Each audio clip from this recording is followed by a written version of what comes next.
J'espère que vous allez tous bien, content de vous retrouver. Aujourd'hui, petite vidéo avant match. Le Barça qui va jouer contre Bilbao, match demain. Vous savez que le match à la base était prévu le dimanche, mais comme il y a la Ligue des Champions et comme le Barça jouera à Newcastle à l'extérieur en pleine semaine, le match a été changé et ils l'ont passé au samedi soir. Est-ce que c'est mieux ?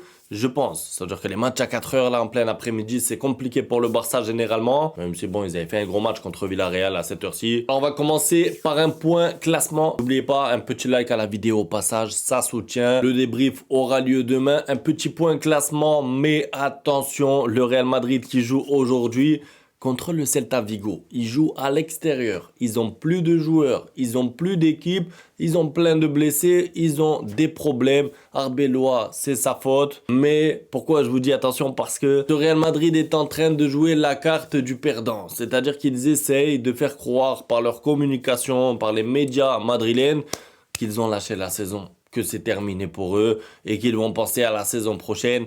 Je ne crois pas en ça. Vous savez quoi? Je connais ces histoires de c'est bon, on a perdu, c'est le Barça qui est champion. Je l'ai déjà vu et je me rappelle que Riles, à un moment aussi, au mois de janvier, je crois, il disait ça y est, la Liga est perdue ou décembre, quand il y avait 4-5 points d'écart. En 10 jours, 2 semaines, le Barça avait perdu des points, je crois, 2 matchs d'affilée et le Real Madrid s'était retrouvé premier. Ça veut dire que moi, je ne crois pas en cette histoire du c'est bon, on a perdu, c'est bon, on a lâché. Il faut se méfier, il n'y a que 4 points d'avance, provisoire en plus. Peut-être que vous allez voir la vidéo après le match contre Celta Vigo, donc vous en saurez plus. Mais moi, pour l'instant, ce que je sais, c'est que le Real Madrid est à 4 points et peut, après le match d'aujourd'hui en cas de victoire, revenir à 1 point provisoire du Barça. Ce qui veut dire que méfiance totale égale concentration. Il ne faut pas se concentrer sur l'état de crise du Real parce que quand je dis état de crise, c'est un grand mot et c'est ce qu'aiment employer les Madrilènes parce que forcément, ça va pas bien. De leur côté, défaite contre Getafe, défaite juste avant, ils vont jouer contre City. C'est vrai que si tu es objectif sur leur situation, tu te dis comment ils peuvent prendre la Liga. Mais tant qu'il n'y a pas 6 points, 8 points, 9 points d'écart, il faut continuer sur cette lancée, tout donner chaque match avec l'objectif clair de prendre les 3 points, puisqu'en plus, vous le savez, il reste un classico. Ça veut dire qu'en fait, 4 points d'écart, si le Barça ne gagne pas demain, par exemple, et qu'il y a ensuite, je sais pas, 1 point d'écart ou 2, ce n'est pas assez pour croire que le Barça sera champion, même si oui, le Barça, en termes de mérite, doit prendre cette Liga et que le Barça est au-dessus du Real Madrid. Tant que ce n'est pas fait, je ne veux pas entendre des « c'est bon, t'inquiète pas, le Real Madrid n'est pas bon, ils vont perdre ». On l'a déjà entendu plein de fois ça, et finalement, ils s'en sortent, ils s'imposent. Donc, tant qu'ils ne perdent pas encore plus de points, on reste méfiant. Alors, je voulais vous montrer le calendrier justement du mois de mars, le calendrier du Barça. Donc là, c'est Hassan Mames à Bilbao, l'un des déplacements évidemment les plus compliqués de la saison. Ensuite, c'est Newcastle, pareil à l'extérieur, en sachant que tu sors d'un match très fatigant, très éprouvant physiquement contre l'Atlético Madrid. Tu enchaînes ensuite Séville, un peu plus facile je pense, un peu plus abordable parce que ce sera à domicile. Tu reçois Newcastle, le match retour, et ensuite c'est le Rayo Vallecano à domicile. Donc en fait là, tu joues 2 matchs à l'extérieur, compliqué c'est vrai, mais ensuite tu as 3 matchs à domicile. Je ne vais pas dire abordable parce qu'au milieu de ça, il y a Newcastle, c'est un match de Ligue des Champions, c'est un match retour, donc ça va dépendre de ce qui s'est passé à l'aller. Et ensuite tu as 2 matchs de Liga, donc Séville, le Rayo à domicile.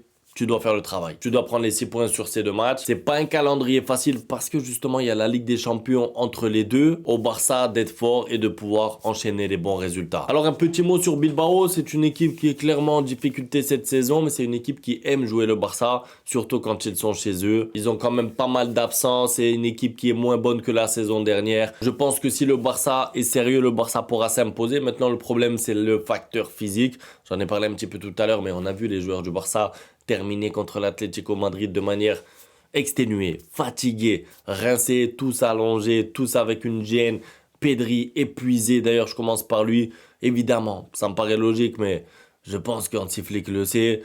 Pedri ne doit pas débuter ce match. Il y a plus important 3 jours après. Vous allez me dire, oui mais chaque match compte, c'est vrai, mais en fait, si tu fais jouer Pedri là, dans un match comme ça, titulaire, soit il ne sera pas à 100% pour Newcastle, ce serait un match où il faudra beaucoup courir, couvrir un petit peu les espaces, essayer de récupérer le ballon au milieu de terrain de Newcastle, ça va être très difficile, très éprouvant, encore une fois pour Pedri. Soit il pourra jouer là, San Mamés et Newcastle, et ensuite il va se blesser pendant 1 mois ou 2, au pire moment de la fin de saison. Donc J'ai pas envie de ça, j'ai envie de voir un Pedri à 100%.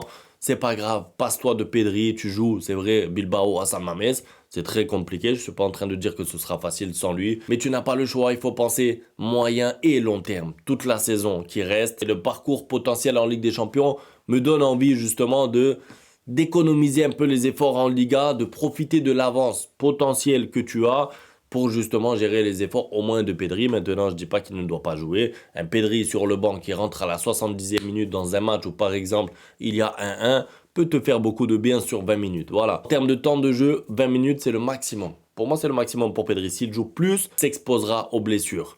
Et bien sûr, pas la peine de vous le dire, si jamais le Barça est mené au score, j'ai pas envie de voir Pedri rentrer à la mi-temps en mode catastrophe, court partout pendant 45 minutes, non. Comptons pas sur Pedri jusqu'à la 65-70e, ça me paraît cohérent. Et bien sûr, si le match se passe bien, j'ai même pas envie qu'il rentre. C'est le joueur qui a vraiment puisé le plus. Je vous rappelle, il revenait de blessure. Il joue 90, 95, presque 100 minutes contre l'Atlético Madrid à haute intensité avec des replis défensifs. C'était très éprouvant pour lui physiquement. Repos, tout simplement. Alors bien sûr, je sais qu'il n'y a pas de De Jong, donc on verra un petit peu plus tard ce qui sera proposé pour le 11 idéal. En fait, je rappelle qu'il y a déjà Koundé, déjà Baldé blessé, déjà De Jong blessé, Pedri est fatigué. Ce n'est surtout pas le moment de perdre encore un homme. Si tu perds encore un joueur maintenant, à l'approche de Newcastle, aller-retour, tu vas être en difficulté parce que, ok, sur papier, pour moi, le Barça a une meilleure équipe que Newcastle, mais déjà, il va falloir jouer le match là-bas, ça va être très difficile. Ensuite, il va falloir confirmer le fait que tu sois favori, mais aussi, si tu perds des joueurs, petit à petit, ton effectif arrive au niveau de celui de Newcastle, voire même ensuite en dessous. Donc, le but, c'est de ne pas perdre un Rafinha maintenant ou un Lamine. Bref, gérer l'effectif de manière cohérente, tout en bien sûr respectant Bilbao. Tu ne joues pas là contre le dernier de la Liga. Tu es donc obligé de mettre un 11 compétitif. Alors, je voulais revenir aussi sur la communication rapidement autour de Ferran Torres et de Lewandowski, puisqu'on voit que la Porta est en train de nous faire comprendre petit à petit qu'il n'y aura pas de renfort au poste de numéro 9. Alors, autant le fait de ne pas renforcer ce poste, j'ai envie de dire, je peux le comprendre selon la situation financière, selon les priorités, selon le mercato, c'est-à-dire que s'il va chercher un défenseur central, etc. Par contre, là où je suis pas trop d'accord, c'est continuer d'envoyer de la force comme ça, de manière illimitée à Ferran Torres, à Lewandowski, à Ferran Torres, à Ferran... Dire, au bout d'un moment, quand un joueur n'est pas bon de manière comme ça régulière sur plusieurs semaines, plusieurs mois, comme c'est le cas pour Ferran Torres, je suis pas sûr que ce soit la bonne solution de dire on est très content de lui, il est très bon, il est performant, parce qu'en fait le joueur se conforte à ça et se dit c'est bon, mon président, c'est lui qui me paye, c'est lui qui paye mon salaire, c'est lui qui me propose le contrat, il est content de moi, je fais mes matchs, je joue comme je joue. Si je suis pas performant de toute façon, mon président est derrière moi. Vous voyez ce que je veux dire? Normalement, tu es censé avoir un petit côté pression qui devrait te faire comprendre que si tu n'es pas bon, soit tu vas partir, soit tu vas moins jouer. Enfin, qu'il y aura des conséquences. Là, j'ai l'impression que la communication de la Porta, c'est plus... On a Ferran Torres et Lewandowski, on les aura pour la saison prochaine, donc on les motive cette année. Et tu peux motiver ce que tu veux, Ferran Torres, s'il n'a pas le niveau, il n'a pas le niveau, on en a déjà parlé. On passe au 11 idéal, évidemment Joan Garcia, vous le savez, pas de Koundé, pas de Baldé, donc c'est un petit test aussi avant Newcastle, voir un peu juger tes latéraux. Eric Garcia à droite avec à gauche Cancelo. Une charnière centrale, Gérard Martin, Koubarsi. Un milieu de terrain, sans De Jong, sans Pedri, donc je vous ai dit, au repos obligatoire, ce qui nous donnerait encore une fois Bernal titulaire. Avec Casado et Dani Olmo. Fermin Lopez, pareil, au repos un peu, c'est un joueur qui court beaucoup. Une attaque, Lamine Yamal. Ferran Torres au poste de numéro 9 et à gauche Rashford, Rafinha au repos. Je sais, ça fait pas mal de rotation. Ça fait pas un beau 11, mais tu auras un gros 11 contre Newcastle. C'est ça l'avantage. Et puis là, sur le banc, tu as quand même du Pedri, du Rafinha. Ça me paraît cohérent. Dites-moi ce que vous en pensez. Je lirai vos commentaires. On se retrouve demain pour le débrief du Barça. Ou peut-être un peu plus tard pour le débrief du Real Madrid. Peut-être. Un grand merci à tous pour le soutien. Ciao. Bang, bang, bang, bang, goodbye. Ustedes pueden aceptar mi negocio o aceptar las consecuencias. Plata o plomo.